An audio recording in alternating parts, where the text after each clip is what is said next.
ఇవాళ మార్నింగ్ అయితే 6 o'clockకి లేచాను. చూడండి 6కి లేచి 6:20 వరకు ఏమేమి చేశాను అనేది చూపిస్తాను. ఈ చిన్న షార్ట్‌లో చూసేయండి. అండ్ ఇక్కడైతే ఫస్ట్ రైస్ కడిగి పెట్టేశాను. ఇంకా పిల్లలిద్దరికీ స్కూల్ ఉంది కాబట్టి బాక్స్ పెట్టాలి కదా. ఇంతకీ టమాటోను పప్పు వేద్దామనేసి నిన్న గట్టిగా ఫిక్స్ అయిపోయాను. దోశలకు కూడా నానబెట్టేశాను. మరి దోశలో టమాటో చట్నీ ఉండాలి కదా. మా వారు లేచి పాలకపోతారేమో అనేసి పాల మిల్క్ బాటిల్ అయితే తీసుకున్నాను. ఇంకా నిన్న నైట్ అడిగాను నేను, పాలు తీసుకొస్తారా అంటే రేపు మార్నింగ్ తీసుకొస్తా అన్నారు. ఇంకా పాల బాటిల్ అలానే ఉంది. పాలు లేవు, ఏం లేవు, తీసుకురాలేదు మార్నింగ్ అయితే. ఇంకా పప్పు టమాటో అని ఫిక్స్ అయిపోయి పప్పు అయితే నానబెట్టేసుకున్నాను. ఇంకా ఈ ఉన్న 4 టమాటోస్తో టమాటో చట్నీ అయితే చేసేసి ఇంకా వీళ్ళిద్దరిని బస్ ఎక్కించినప్పుడు టమాటోస్ 1 kg తీర్చుకుందాం అనుకున్నాను. ఆ తర్వాత పప్పు టమాటో వేసేసుకోవచ్చు. మీకు డౌట్ వస్తుందేమో, మరి బాక్స్లోకి ఏం కలిపి పెడతారా అక్క అంటారా?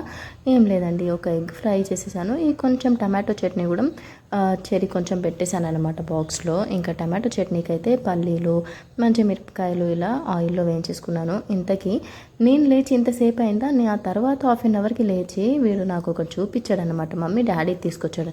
అరే ఇది ఎప్పుడు తీసుకొచ్చారు, నేను చూడలేదే అని మళ్ళీ తీసి ఏం తీసుకొచ్చారా అని చూస్తున్నాను. మా వాడికి ఇవంటే చాలా ఇష్టం. వీటిని ఏమంటారో నాకు తెలీదు. తీసుకురాగానే ఇలా డబ్బాలో వేసి పెట్టేస్తాను స్నాక్స్ లాగా.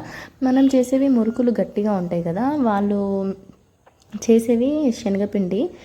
శనగపిండితో చేస్తారేమో, సాఫ్ట్గా ఇట్లా నోట్లో వేసుకుంటేనే కరిగిపోయేటట్టు ఉంటాయి. అది ఎలానో మరి రెసిపీ కనుక్కొని మీకోసం చేయాలి అంటే ప్లీజ్ మన ఛానల్ని లైక్ అండ్ సబ్స్క్రైబ్ చేసుకొని ఒక్క కామెంట్ అయితే పెట్టేసేయండి. అండ్ ఈ వీడియోకి అయితే ఇంతేసి ఆల్సో బాయ్.